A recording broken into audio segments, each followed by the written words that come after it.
என்னோட அன்பான மக்களே எப்படி இருக்கீங்க? உங்களுக்காக மெகா ஆஃபரா கொண்டு வந்திருக்கேங்க. இதுல எது எடுத்தாலும் வெறும் 280 தாங்க, வெறும் 280 ரூபா தான் நான் போட்டிருக்கேன். பாத்தீங்களா, இது பக்கா குவாலிட்டியான ஷர்ட்.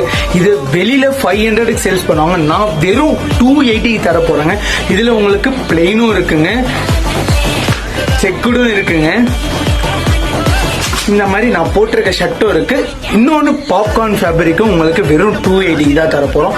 உங்களுக்கு இந்த மாதிரி ஷர்ட் வேணும் அப்படின்னு நினைச்சீங்கன்னா எனக்கு பர்சனலா வாட்ஸ்அப்ல பண்ணுங்க. உங்களுக்கு எல்லா கலெக்ஷன்ஸ் அனுப்புவோம். உங்களுக்கு நம்பிக்கை இல்லைன்னா ஷாப்புக்கே வந்து வாங்கிக்கலாம். உங்களுக்கு நம்பிக்கை இருந்துச்சுன்னா, நீங்க வெளியூர்ல இருக்கீங்க, ரொம்ப தூரமா இருக்கேன், என்னால வர முடியாது ப்ரோனா, சிஓடி எண்டி கிடையாதுங்க. ஏன் சிஓடி கிடையாதுன்னா, ஒரு சிஓடிக்கு 150 ஆகுது எங்களுக்கு காஸ்ட் போடுறதுக்கு, அதனாலதான் சிஓடி கிடையாது. சப்போஸ் உங்களுக்கு நம்பிக்கை இல்ல, என் மேல நம்பிக்கை இல்ல, ஷாப் மேல நம்பிக்கை இல்ல, நேர்ல வந்து தயவு செஞ்சு எடுத்துக்கோங்க. இல்ல நம்பிக்கை இருக்கு ப்ரோ, நீங்க வந்து கொரியர் போடுங்கன்னா நான் வந்து லோக்கல்ல இருக்க கொரியர்ல போட்டு விடுவாங்க, எஸ்டி கொரியர்ல. அது வந்துட்டு எனக்கு காஸ்டும் கம்மி, நான் அதுல உங்களுக்கு போட்டு விடுறேன். உங்களுக்கு ட்ராக்கிங் ஐடி கொடுத்துரும், ஸ்ட்ரைட்டா உங்க வீட்டுக்கே வந்துருங்க. ஆனா எனக்கு ஜிபேல பண்ணிடணுங்க. உங்களுக்கு பயமே வேணாம், 100% நம்பலாம். என்னோட ஷாப் அட்ரஸ் என்னோட ப்ரொஃபைல்லயே இருக்கு, நீங்க பயப்படாம பண்ணலாங்க. எல்லாமே 280 தான் உங்களுக்காக கொடுக்குறேன். மிஸ் பண்ணிடாதீங்க இந்த ஆஃபரை.